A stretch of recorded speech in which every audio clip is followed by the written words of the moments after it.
شرپسندي وشول په هره خوا دلته جوړ شول دلته ریاستي ادارې او دلته بلګې او دلته ډي سي او ډي پي او ذمهواره دي زموږ د وطن بچی زموږ پښتانه یو نه دي ذمهواره موږ یې کوو په ولاکه پرېږدو موږ به هر ځای ته بیا درېږو زموږ ولس په ډاګه ورته وایي چې په هر دفتر کې درننوځو ته به اوس خلک په 100,000 خطا باسې د 100,000 په پیکیج کې خطا باسې دا زموږ پښتنو ته پیکیج د پښتانه پر نامه باندې ته راوړې او تا په نادره کې د خلکو د پټکاپړې راایستلي دي خلکو ته ټلیفونونه ورکوئ چې راسئ زموږ پښتانه زموږ د دې وطن بچی یو تا ته نه درېږي هغه خلک به تا ته درېږي چې ستا غلامان دي او ستا په خوله باندې روان دي هغه خلک به تا ته و فکر ته ولاړ دي زموږ پښتانه زموږ عوام 500,000 روپۍ په خپل همت ګټي په خپلو خلو یې ګټي موږ دلته وایي چا و فکر ته نه یو ناست چې زموږ وطن ته یا زموږ پښتانه ته فکر ورکړئ ټولې پنجابیان له یوسه د پنجابیانو و مور و خور ته ورکړه یا د ډیسي و مور و خور ته ورکړه یا د جانا سکسي و مور و خور ته ورکړه یا د کاکړ لک و مور و خور ته ورکړه زموږ د ولس زموږ د پښتانه ته فکر مه ورکوئ زموږ پښتانه ته باډر ورکړئ خپله بابایي کارخانه ورکړي په لاس چې دوی خپل روزګار وکړي دوی خپلې 1,500 روپۍ وګټي موږ به هر چا ته واضح وایو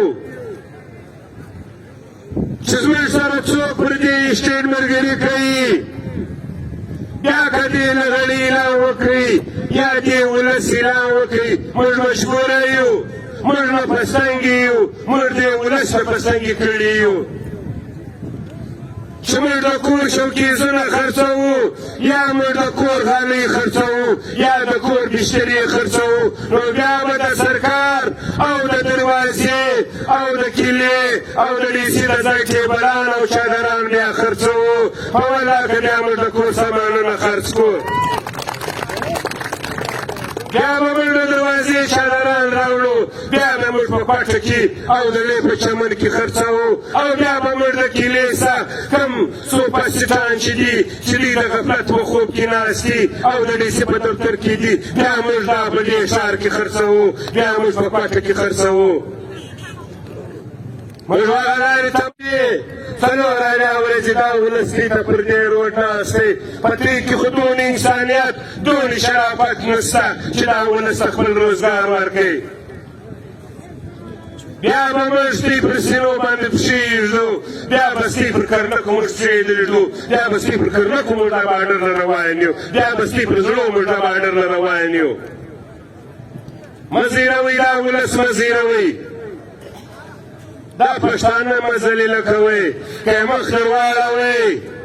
زما دې په خدای سره قسم وي که د چا پلار بیا د دې ولسو مخ ته ودرېږي هغه که هر زورور و ځان ته وایي هغه که هر بدماشه و ځان ته وایي دا ولس و دې ته مه مجبوروئ چې مخ واړئ چې پرې ږیره لاس درته تېر کړي نو موږ واضح وایو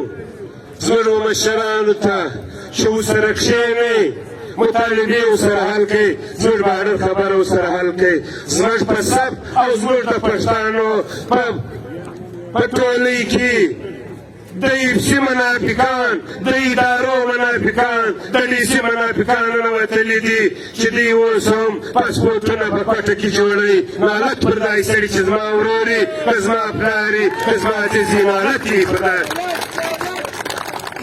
چې څوک پاسپورټ جوړوي